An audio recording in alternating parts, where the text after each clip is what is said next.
السلام عليكم ورحمة الله وبركاته.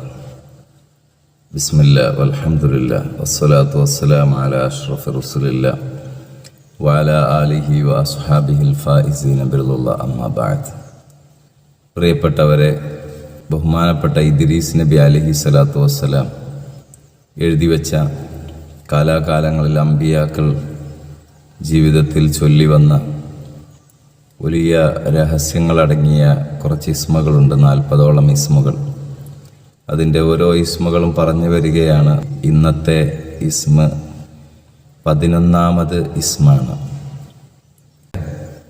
ഇജാസത്തോടെ വേണം ഇത് ചെയ്യാൻ എന്നത് ഫലം വർദ്ധിക്കാൻ ഒരു കാരണമാണ്. ഇജാസത്തില്ലാതെയും ചൊല്ലാം. ഇന്ന് പറയാൻ പോകുന്നതിന് ഇജാസത്ത് മാത്രമല്ല, മറ്റൊരു ഷർത്ത് കൂടിയുണ്ട്. ഇന്ന് ചൊല്ലുന്ന ഞാൻ പറയുന്ന ഇസ്മിനെ നിങ്ങൾ ചൊല്ലുമ്പോൾ ഇതിന് ഒരു പ്രത്യേക രഹസ്യം കൂടി അതിൽ നാം സൂക്ഷിക്കേണ്ടതുണ്ട്.